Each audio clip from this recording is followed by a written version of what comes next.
Perkenalkan, nama saya Ida Matusilmi dari Prodi Tarjamah semester 7. Di sini saya ingin menjelaskan tentang kritik terjemahan hadis Abu Daud jilid kedua.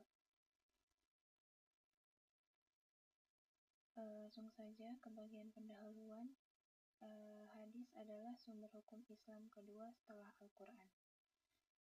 Hadis ini membahas tentang gerhana matahari, menunjukkan sikap Rasulullah SAW terhadap tanda kebesaran Allah.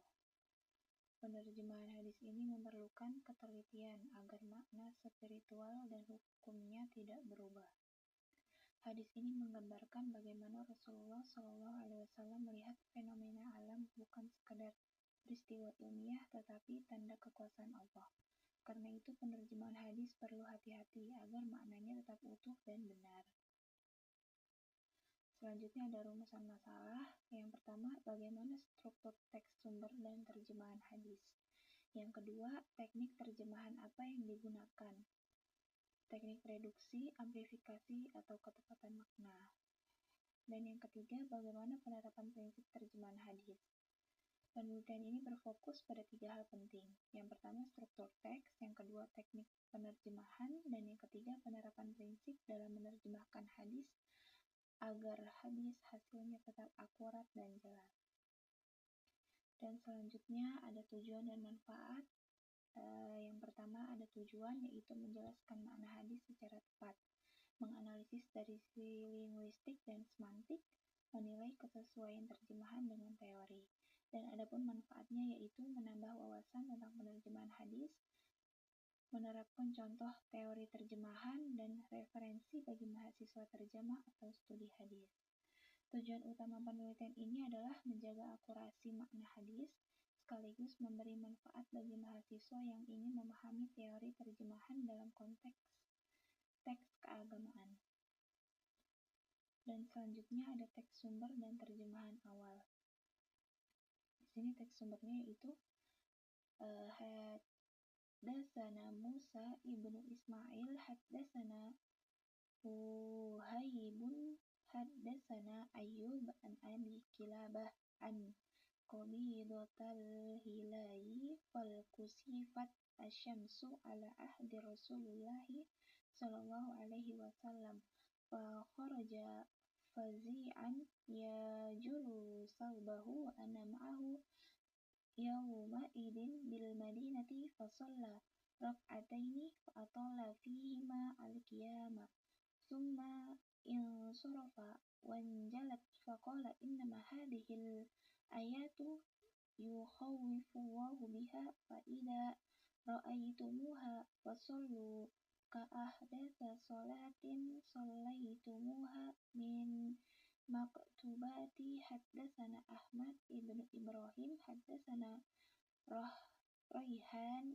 ibnu Sa'id haddatsana Abbadu ibnu Mansur an Ayyub an Abi Kilabah an Hilal ibn Amir anna Qabisata al-Hilali haddatsahu anna syamsa kusifat bima'na hadisi Musa qala hatta badat an-nujum. Dan adapun terjemahannya yaitu telah menceritakan kepada kami Musa bin Ismail, telah menceritakan kepada kami Wuhaib, telah menceritakan kepada kami Ayyub dari Abu Kilabah dari Qabisah al-Hilali. Dia berkata, telah terjadi gerhana matahari pada masa Rasulullah SAW. Maka beliau bergegas keluar sambil menyingsingkan lengan bajunya. Ketika itu aku bersama beliau di Madinah. Lalu beliau sholat 2 rakaat dengan memanjangkan berdiri. Seusainya beliau melaksanakan sholat, matahari sudah cerah lagi. Lalu beliau bersabda, sesungguhnya ini merupakan tanda dari tanda-tanda kebesaran Allah, dan dengannya Allah membuat hambanya takut. Apabila kalian melihat peristiwa itu, hendaklah kalian sholat seperti kalian melaksanakan sholat wajib. Telah menceritakan kepada kami Ahmad bin Ibrahim, telah menceritakan kepada kami Raihan bin Sa'id, telah menceritakan kepada kami Abbad bin Mas'ur dari Ayyub, dari Kilabah, dari Hilal bin Amir, bahwa Qabisah al-Hilali bercerita kepadanya bahwa telah terjadi gerhana matahari seperti makna hadis Musa. katanya, hingga bintang terlihat. Dan selanjutnya ada kajian teori, yaitu terjemahan harfiah, berfokus pada bentuk dan struktur asli teks. Dan ada terjemahan ma'nawiyah, berfokus pada penyampaian pesan dan maksud hadis. Dan ada pun prinsip terjemahan, yaitu amanah makna, kontekstual, konsistensi istilah, keterbacaan, dan kesesuaian kaidah bahasa. Terjemahan hadis harus memperhatikan dua pendekatan utama, yaitu harfiah dan ma'nawiyah. Prinsip-prinsip seperti amanah dan keterbacaan menjadi dasar agar makna hadis tersampaikan dengan benar. Dan ada pun analisis hadis, yaitu yang pertama, Rasulullah SAW keluar dengan perasaan cemas saat gerhana terjadi. Yang kedua, beliau salat 2 rakaat dengan memperpanjang berdiri.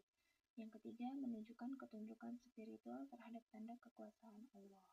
Hadis ini memperlihatkan reaksi Nabi SAW yang penuh keimanan dan rasa takut kepada Allah.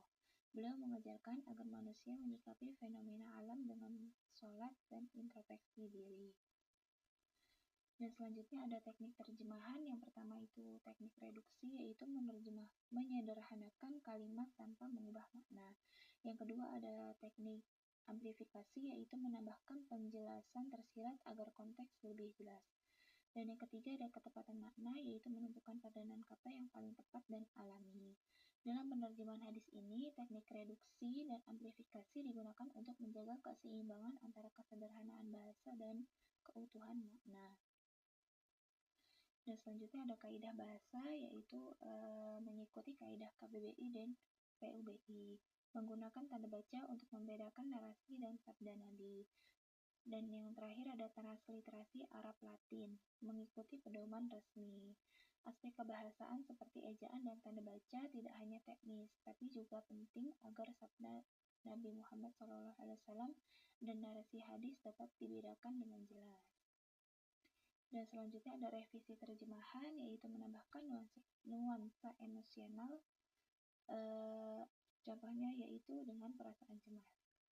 Dan selanjutnya ada struktur kalimat dibuat lebih kronologis dan naratif. Dan selanjutnya ada diksi, disesuaikan agar lebih halus dan komunikatif. Versi revisi terjemahan ini tidak hanya memperbaiki bahasa, tetapi juga menjaga suasana spiritual hadis agar pembaca ikut merasakan makna yang mendalam. Dan selanjutnya ada kesimpulan. Yang pertama, gerhana adalah tanda kebesaran Allah dan sarana introspeksi. Dan yang kedua ada teknik amplifikasi dan reduksi paling dominan. Dan yang ketiga ada prinsip utama, yaitu amanah makna, keterbacaan, dan kesesuaian bahasa.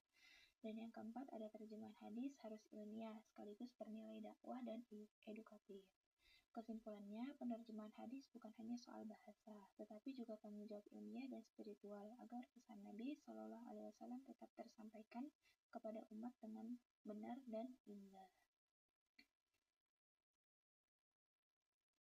Sekian saja penjelasan dari saya, kurang lebihnya mohon maaf. Wabillahi taufiq wal hidayah. Wassalamualaikum warahmatullahi wabarakatuh.